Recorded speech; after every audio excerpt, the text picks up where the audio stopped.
Today I wanted to talk about something that I actually know a little bit about. I've been shooting bows for a long, long time, most of my life actually. And if this is tips for people new to bows and archery, bow hunting, competitive shooting, it doesn't really matter. Shooting a bow is fun. Doesn't matter if you are hunting or competitive shooting or just for recreation. Uh, Recommendations that I have to you on getting started into archery. First and foremost, uh,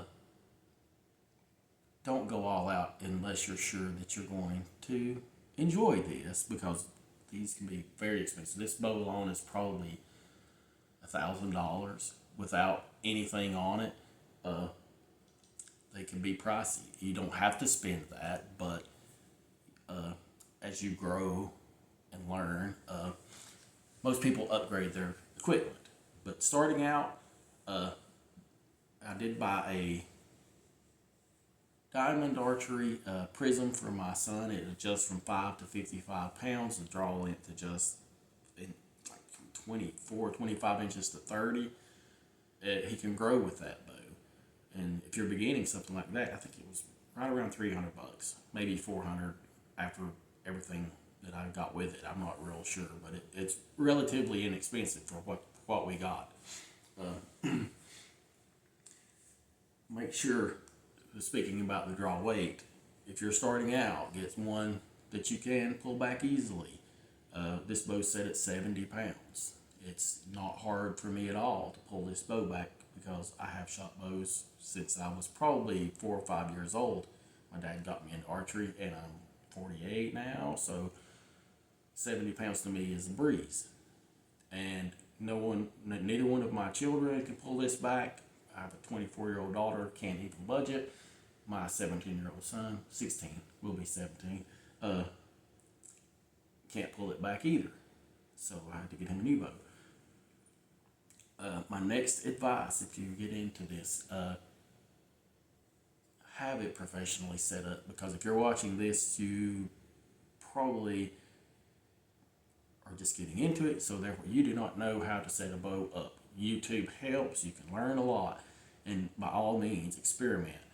But your string loop or your nock has to be square with your rest, and this rest comes up and down as you pull your string and falls out of the way. So that's very important for your clearance. You want a bow that has plenty of clearance for your fletching on your arrow to go by, because if your fletching hits your bow on the way by, or your cables, or this string right here, it will deflect, and that will change the flight of the arrow and the characteristics of how you hear old timers say they shoot good with field tips, put a broadhead on, and the arrow wants to plane right, plane left, plane up or down. It's because they're getting contact and their bow wasn't set up right. The old bows contact, that's what you had. That's why a lot of people shoot actual natural feathers instead of plastic fletching. Get a good sight. This is a 3D bow more than hunting, because my pins are very, very small and my peep is very small. But I like to 3D shoot. I used to shoot it a lot and just haven't in years, but I'm getting back into it and wanted to say, there's a lot of new people who might want to get into this, and I wish someone would have showed me some of the pointers as I was coming along, because we were just old school and winged it. But having a good race, just get everything professionally set up on your bow by someone that knows what they're doing. Get your peep sight installed if you want to do that, or they have a little kisser button at your anchor point, where when you pull back, your anchor point has to be the same every time. If you have a peep sights are round. The roundness of this peep sight, this front sight, is round. Everything should center. Get your draw length set. I shoot 30-inch draw. It's relatively long for most people. I just have long arms and I'm very comfortable at that draw length. Next is your grip on your handle. Do not death grip the handle. when you grab your bow and you pull it back, it's just, you don't want to put your fingers up, but very loose. That's why you keep a wrist sling. So you're not really holding your bow. The pressure of you pulling is holding the bow in your hand. And when you're at full draw and form, everything's locked in. It's easy and you get steady. But and then just after that, just get out and practice. Watch your arrow as it flies, because only you can see the true flight of your arrow, because it's leaving right from the way you're watching.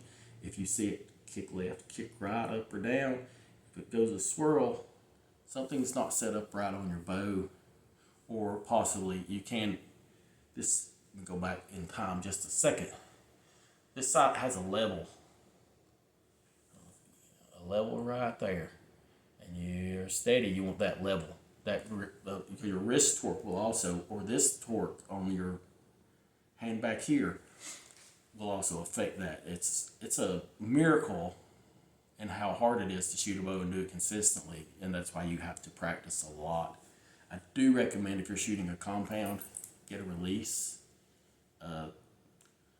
This one was everything I have. So this one's probably $100.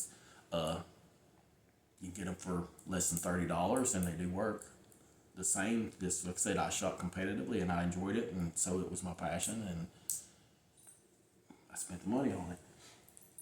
Have your arrows sized to your bow.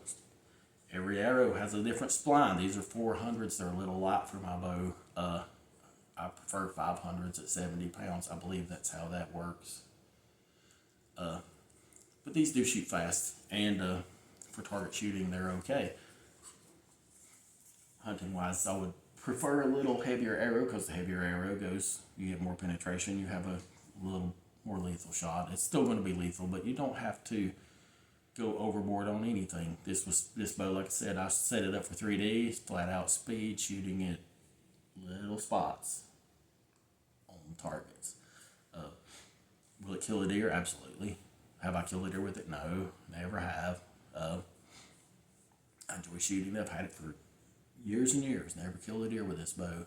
I plan on changing that, but just one of those things I've just never got around to do yet.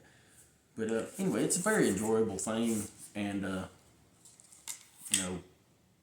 would love for more people to get into it, because your initial cost is a little bit. But when you get your bow, if you don't want to upgrade it every year, this bow is probably 15 years old now. Keep the same old arrows, the same bow, and I just shoot. Your initial cost is a little bit, but your overall enjoyment, you don't have to go buy a new box of ammo. When you shoot 20 times, of course you will lose arrows, you will break arrows, but it's repetitive. You can do this every day. The next very important advice on your practice, don't go overboard on that either. 45 minutes, starting out 30 to 40 minutes. Your arm will get tired. You build those muscles so you can pull more.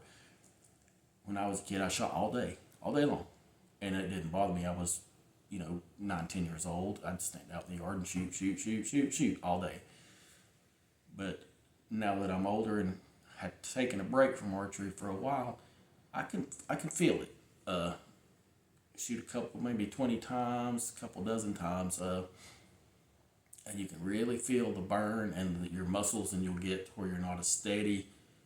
And I may never get rock solid again. That's okay too. I still enjoy it, but don't burn yourself out and have your arm all sore. This isn't like football where you're beating, banged, and giving till your muscles are falling off or anything like that. This is supposed to be relaxing and enjoyable, and a good way to pass the time. And with your kids into it, your whole family. It's, like I said, it's enjoyable. Just stand around and shoot, talk, enjoy, have a hamburger, hot dog out in the yard. Whether you ever hunt a day in your life or not, you don't have to hunt to enjoy shooting a bow. A lot of bow hunters, do like to hunt with a bow, and it's very challenging.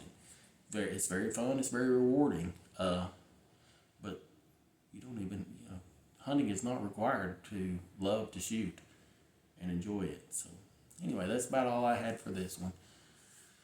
And I hope to see you on the next one.